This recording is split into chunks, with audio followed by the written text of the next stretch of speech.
Hi, I'm Christopher Schroeder with Yomu Travel. In this video, I'm going to share with you the best time to trek to Everest Base Camp. I'll also share with you what the weather and visibility were like when I trekked to Everest Base Camp, along with the route that I took. So, the quick answer to the question, when is the best time to trek to Everest Base Camp? In my opinion, it's early October to mid-November, and many others agree. To avoid the crowds at their peak, which is about mid-October, I went ahead and booked my itinerary from late September into early October 2017. Traveling during these dates worked out really well for me. I didn't have to bring a sleeping bag because all the lodges had enough blankets and pillows to go around. And of course, traveling with no sleeping bag means I travel lighter and I enjoy myself much more on the trek. Now, if you're planning to trek to Everest Base Camp during mid-October or late October, that's during the peak tourist season, and I would definitely recommend bringing a sleeping bag with you just in case. The lodges may be too full to even have enough blankets and pillows to go around, and you really don't want to be caught in those temperatures without a sleeping bag. The trek from Jiri to Everest Base Camp and then back to Lukla only took me about 9.5 days. It was October 6th when I actually flew out of Lukla. Now, if you're trying to estimate how many days it's going to take you to do a similar trek, then I don't really recommend using my dates as a point of reference. I'm a little bit crazy, I'm a seasoned endurance athlete, and I was traveling super light. But I hope the range of the dates give you an idea of what the weather and visibility were like during those times. Throughout the entirety of the trek, I'd say about a full day was wasted to rainy conditions. I even had the right rain gear, but there were times where I was up a high mountain and trying to go down, and the conditions of the trail were so bad that it just wasn't safe. So I decided to stay in at a lodge until the rain passed and it was much safer to go. Now, I think it's important to note that most of the rain came during my trekking along the Jiri route before getting to Lukla. From Lukla, Jiri route meets up with the Lukla route and then you're onward to Everest Base Camp. But the Jiri route, which is much longer, that was the portion where I got rained on the most. It was also late September and a little bit more rainy.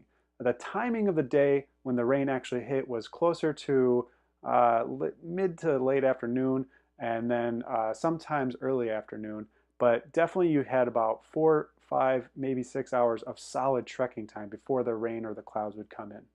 In regards to visibility, I got super lucky. I arrived at Everest Base Camp on October 4th, 2017, and there wasn't a cloud in the sky. However, if I had shown up to Everest Base Camp a little earlier, say late September-ish, I may not have had such a great time. I ran into a few trekkers along the route to Everest Base Camp when they're on their way back, and I asked them what their experience was like. And unfortunately, they didn't get the best views. They said it was mostly cloudy and they just didn't have a good time. They said it was worth it still, but they didn't get the views they were hoping for. Now, apart from October and autumn in general, the other popular time to visit Everest Base Camp is the spring. If you like your trek to Everest Base Camp to go as smoothly as possible without having to deal with all the logistics yourself, then I'd highly recommend checking out Himalaya Hub. They're a tour guide company located in Thamel, the main tourist district in Kathmandu.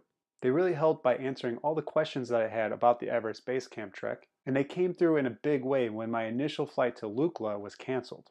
In fact, I found myself in a tough spot because even after the flight was canceled, I had tried to get on a bus to get to Jiri, but unfortunately all the buses were full because it was a holiday. I called up Himalaya Hub and I told them what was going on, and within 15 minutes I was in a Jeep on my way to Jiri. And the best part is they didn't try to raise the prices knowing that this was my only option. I initially called them because of their great reviews on TripAdvisor and Facebook, and I'm very happy I did. Like the majority of local tour companies in Nepal, they're not a large operation, and most of them don't have the ability to take online payment, or it has to happen in some backwards way due to Nepal's banking regulations.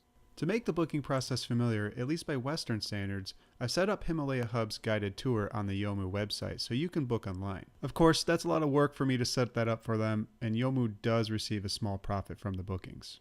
To make it worth your while, I've negotiated a steep discount for anyone that books through the Yomu site. The link is provided below. If you'd like to hear more about my Everest Base Camp trek, or you're gearing up for your own, please do click the subscribe button. I'll be posting more videos and companion articles in efforts to build the ultimate guide to Everest Base Camp.